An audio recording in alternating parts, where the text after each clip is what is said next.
Assalamualaikum warahmatullahi wabarakatuh. A'udzubillahi minasyaitonirrajim.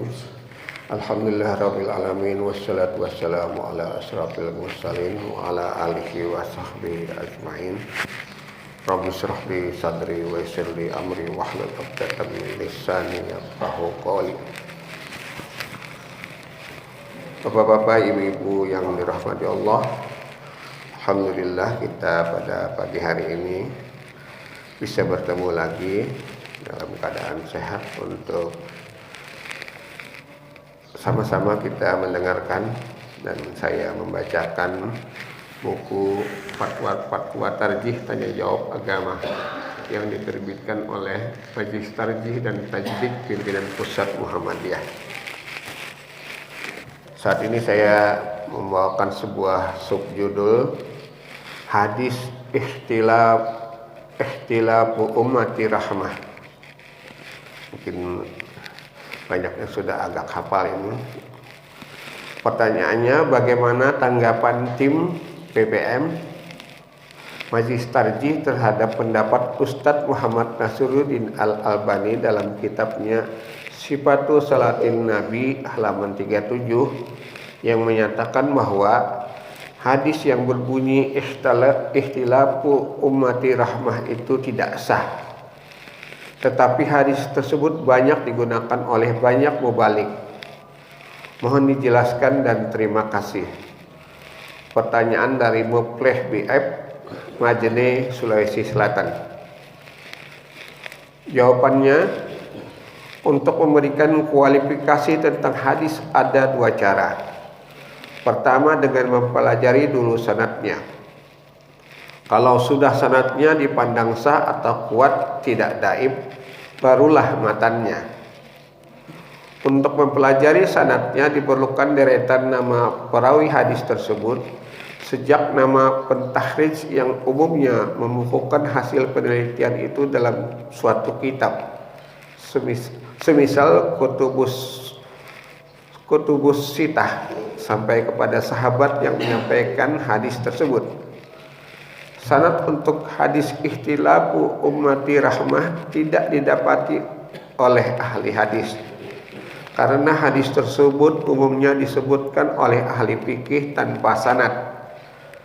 Ada yang menyampaikan dengan lafaz ikhtilafu as-sabi lakum rahman dan dikalakan marfu, artinya sampai kepada Nabi. Disebutkan dalam Al-Firdaus dari sahabat Ibnu Abbas. Riwayat ini pun dhaif. Dari segi isi kata ikhtilaf ada beberapa pengertian. Di antaranya ikhtilaf itu sebalik dari ittikaf atau setuju. Demikian dalam kamus Al-Misbahul Munir halaman 193. Dalam ayat 190 surah Ali Imran, ikhtilaf dalam arti perbedaan seperti beda malam dan siang. Dan dalam ayat 113 surah Al-Baqarah, ikhtilaf antara orang Yahudi dan Nasrani yang menunjukkan pertentangan yang tidak baik. Bukan sekedar beda pendapat seperti yang dimaksudkan oleh ahli fikih, terutama para mujahidin yang kebanyakan dapat menghargai pendapat mujtahid lain. Perbedaan pendapat para mujtahidin bukan pertentangan dalam memahami nas Al-Quran maupun hadis dengan lapang dada, pemahaman yang mendekati kepada kebenaran. Sesuatu dengan ijtihad masing-masing tentu ada hikmahnya. Di samping itu juga ada sedikit negatifnya. Kalau yang dimaksud perbedaan pendapat yang didasari lapang dada dalam rangka pemahaman yang lebih mendekati kepada kebenaran sesuai dengan anjuran agama agar kita selalu berpikir yang benar, barangkali dapatlah kita menggunakan kata-kata perbedaan pendapat itu mengandung rahmat. Hal ini hendaknya digunakan seperti himbauan yang seharusnya demikian. Janganlah hal itu didasarkan kata-kata di atas dengan mengemukakan bahwa hal itu sebagai hadis Nabi yang sah. katakanlah hal itu sebagai kata-kata hikmah. Pada kalimat ini saya ulangi, mungkin ini bisa dianggap kesimpulannya. Janganlah hal itu didasarkan kata-kata di atas dengan mengungkapkan bahwa hal itu sebagai hadis Nabi yang sah. Katakanlah hal itu sebagai kata-kata hikmah. Barangkali lebih selamat daripada kita menyatakan bahwa itu bukan hadis Nabi. Ketidaksahihannya hadis yang Anda tanyakan di atas juga diterangkan oleh peneliti hadis dari Beirut dalam kitab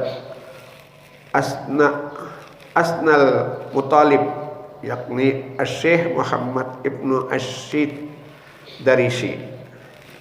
Sampai di sini tentang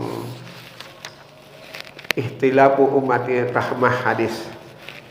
Ternyata bukan hadis, tapi bolehlah dikatakan kata-kata hikmah.